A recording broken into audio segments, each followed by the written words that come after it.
Hey guys, and welcome to a new video. In this video I want to talk a little bit about things new TF2 traders do as part of the whole things players do series. I guess we're calling it that now. One of the reasons I wanted to cover trading is that there doesn't seem to be a lot of help out there for new traders anymore. Obviously Pyro Joe is more of a trading guy than I am anymore, but I like to think I still know quite a bit about things new traders do and how to avoid doing that. So if you're a new trader watching, listen up.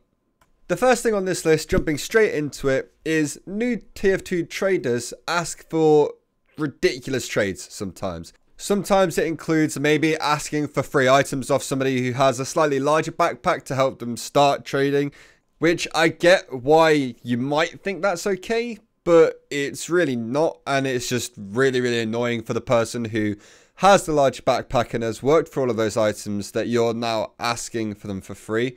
I've talked about this so much, I'm not going to go too much into that point, but it is kind of part of the ridiculous trades point thing.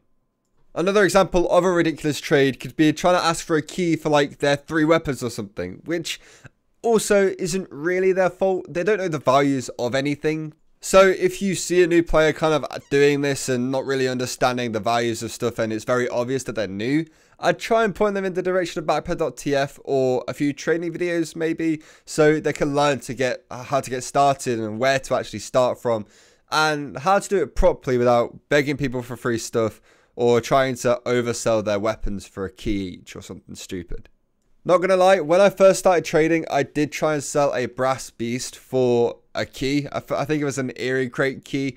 And yeah, I didn't realize why everybody was trying to call me a scammer or something like that. I only thought the brass beast was cool because the Yogscast used it in a video and said they really liked it. Like, come on. I was, I don't know, like 13 at the time. I had no idea what I was doing. Next point, really plain and simple. They get scammed a lot. Which kind of links in with the last one. They don't really have a clue what's going on. So a lot of people take advantage of that. Especially if they are stupidly lucky to unbox something god tier or even get an Australium or the golden pan. Like they get a notification whenever somebody gets a golden pan. If they see that, check the inventory and it's a new player. A lot of scammers will think that they could get that golden pan off the new player for super cheap because he has no idea what it's worth. Not realizing that he's going to be losing thousands of dollars. I haven't heard of too many of these kind of cases recently, but back in the day or like a few years ago, this happened all the time. So if you see somebody with a cool unusual and pretty much nothing else in their inventory, or you know they're new or something like that, I'd recommend giving them a hand saying, hey, I seen you unbox this. This is what it's worth. Don't sell it for anything less than that. If you need help, contact somebody like, I don't know, reach out to me, reach out to Joe. Maybe don't reach out to Joe because I'm saying that on his behalf, but reach out to somebody that you know who might be able to help you. I wouldn't go into a trade not knowing what you're doing. That's always kind of dangerous.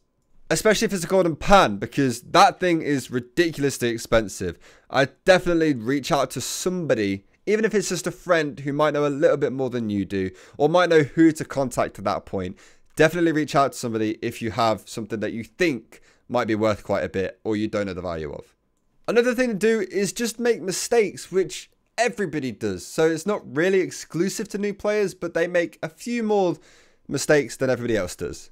Stuff like making bad deals because they're impatient or because they just want the profit or because they don't really care. They're like the hat, whatever it is. They make a lot of bad deals a lot of the time. They don't do much research about what they're trading, what their item's worth, what the other people's items are worth. So they end up losing a lot of profit because they just don't know what they're doing. Again, try and point them in the direction of backpack.tf. It's so easy to do once you know what you're doing that it kind of sucks that Valve don't kind of share backpack.tf a little bit more or other trading kind of resources to new players. Like, I don't know. I definitely think it's something they should work on. A lot of people watch these scrap to unusual type series on YouTube, like my Revolver to Riches series, any of the other trading series that came out years ago by whoever was making them at the time, and they seriously underestimate the amount of time a series like that takes to do.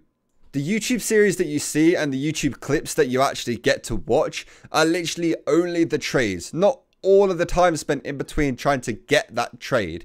It makes it feel like it happens so fast for the YouTuber when you're watching it, and like, honestly, I understand, because I used to be the same. I used to wonder why that YouTuber was getting so many trades and why I wasn't. And then when I made my own trading series, I'm kind of like, okay, I understand why this looks like it's going so fast. But it really, honestly, trust me, it is a very, very long process, and you have to be very, very patient. Which is why I also don't think trading is for everybody. If you aren't patient and you aren't prepared to sit for hours on the trade server and potentially make no profit at all, trading is not the thing for you. Put the weapons down, go get a job or something like that, buy your items like that. Whichever way you choose to do it, if you're not patient and you are just going to get bored really easily, trading isn't your thing. I remember my old trading series took me at least a week, like bare minimum a week of trading every single day, hours after school, every single day, to get a 10-minute video. I mean, one of my old trading series was like 40 minutes of video, and I don't know how I did that. That was back when trading was actually good, and I didn't know how to edit, so I ended up using quite a lot of the same clips over and over again. There's a whole video that is just the video before, because I didn't realize, and I never took it down. Another thing new traders do is that they use outdated guides which are no longer relevant to the current economy.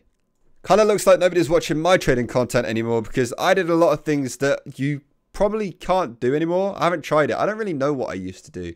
Like, it's been that long, I just don't remember. An example a lot of people were using when I was asking for ideas for this video was scrap banking. Like, apparently you can't really do that anymore. I still think you could, but it takes so long because scrap.tf is such a big thing. You can easily get weapons for half a scrap on there, so nobody's going to buy it for full scrap. Scrap banking doesn't really work anymore, but a lot of new traders will think that you could do that because they've seen it on every single trading guide ever. I think there was an old Little Sheller, Knee Sheller, just Sheller? Whatever his name was, he did a Tour of Duty ticket trading method, which was really weird, but it was kind of like, it was really simple, but nobody had done it yet. So he was making loads of profit off it in a really short amount of time in one of his really, really old series. But you can't do that anymore. It doesn't work. Everybody's tried it. Everybody's used it to death. So nobody really uses it anymore because it just doesn't work. But a new trader might see that and then think it does work and then try it, lose profit because they're trying to make it happen when it's not going to happen. And it just kind of becomes a big issue, and it's like, yeah, it's not going to work. May as well just give up.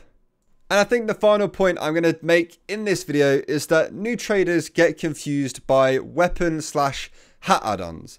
And by add-ons, I mean stuff like strange parts or paints and stuff like that. Maybe kill streaks as well. Like, a lot of it, when you're first starting out trading, it's very overwhelming.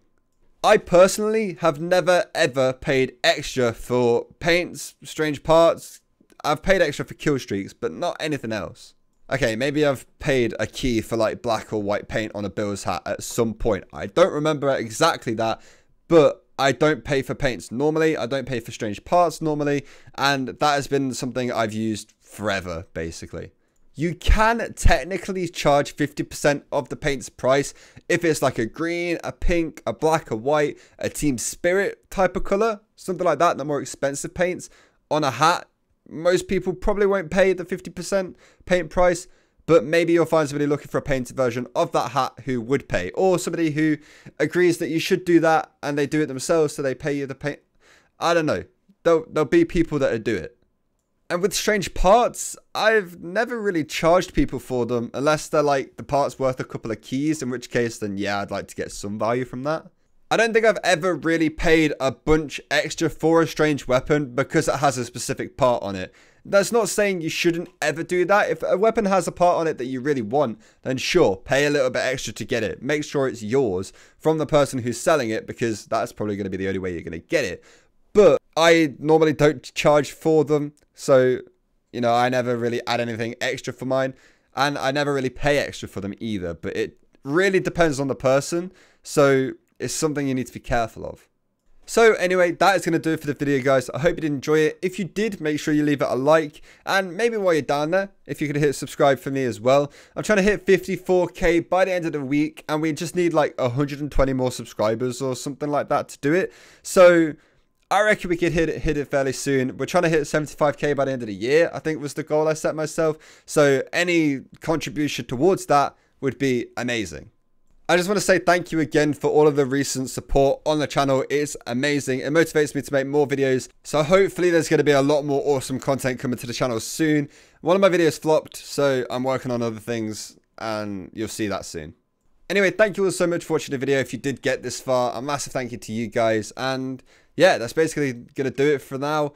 Thank you all so much for watching. Once again, I hope you did enjoy it and I'll see you all next time. Goodbye.